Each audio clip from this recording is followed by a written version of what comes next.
کریم آپ سب حضرات نے سنی ہے، بے شک ہم سب کو معلوم ہے ہمارے شہید رہبر معظم انقلاب زندہ ہیں، فوت نہیں ہو چکے ہیں، اللہ تعالی کے ساتھ اور ایران کے مجاہدین کے ساتھ اور جبہے مقاومت کے ساتھ وہ ابھی بھی زندہ ہے۔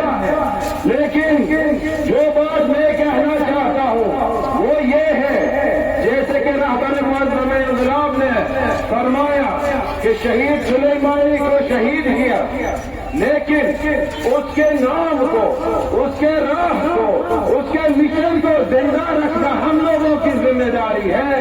اسی طرح میں آپ حضرات کو، آپ جوانان کو، آپ عاشقان رہبر کو، عاشقان ولایت کو کہنا چاہتا ہوں کہ ہمیں بھی، ہم پر لازم ہے، ہم پر واجب ہے کہ ہم رہبر معظم انقلاب کے اس مشن کو، کہ اس راہ کو ادامہ دے دیں، آگے بڑھائے۔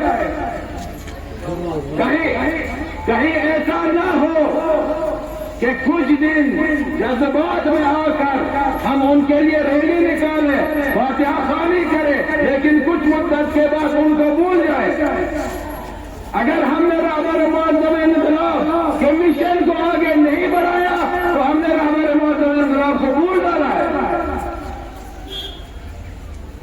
دوسری بات، بہت سارے لوگ کہتے ہیں کہ رہبر معظم انقلاب کیوں کسی سیف جگہ کیوں نہیں گئے، وہ کیوں اپنے گھر میں گئے رہے؟ اس کی کیا وجہ ہے؟ ان کو معلوم تھا، سبوں کو پتا تھا کہ حملہ ہونے والا ہے، ان کی جان تو خطرہ ہے۔ عقل یہاں کہتی ہے کہ ان کو ایک سیف جگہ جانا چاہیے تھا۔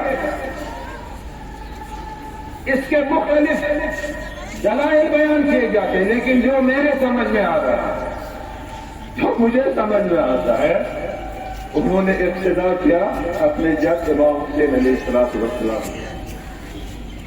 امام حسین علیہ السلام کو بھی معلوم تھا اگر میں کربلا میں جاؤں تو میں شہید ہو جاؤں گا، اگر میں کربلا میں جاؤں تو میرا علی اکبر شہید ہو جائے گا، میرا علی اکبر بارہ بارہ ہو جائے گا، میرا بھائی پاک کے ہاتھ رکھ دیے جائیں گے۔ معلوم تھا، رسول اللہ نے فرمایا تھا، سبوں نے فرمایا تھا، لیکن پھر بھی امام حسین گئے۔ ان کو معلوم تھا زینب کبریٰ حاضر ہونے والی ہے، لیکن پھر بھی چلے گئے۔ کیوں؟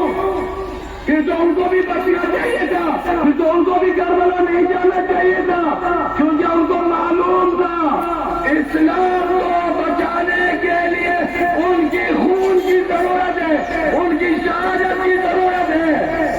اسی طرح رہبر معظم انقلاب، مجھے نہیں پتا ہے، یہ تحلیل ہے، ایک خیال ہے، شاید امام زمانہ کی طرف سے ہی ان کو یہ آرڈر دیا گیا ہے کہ میرے نائب، آپ تمہارے خون کی ضرورت ہے، آپ تمہارے خون کی ضرورت ہے۔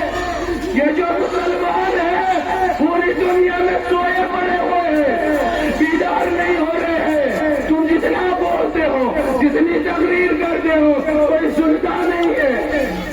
اب تمہاری خون کی ضرورت ہے، شاید یہ مسلمان بیدار ہو جائے۔ دیکھیے ایران میں کیا ہو گیا، ان کی خون کا اثر۔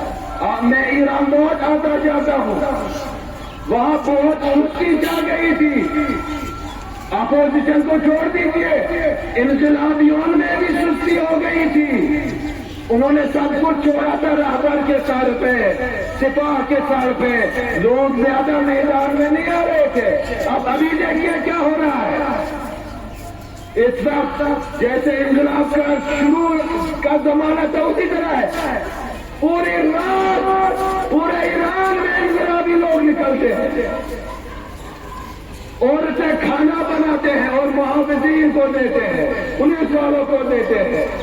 ایک انقلاب آ گیا ایران میں، کس سے آ گیا؟ رہبر کے خون سے آ گیا۔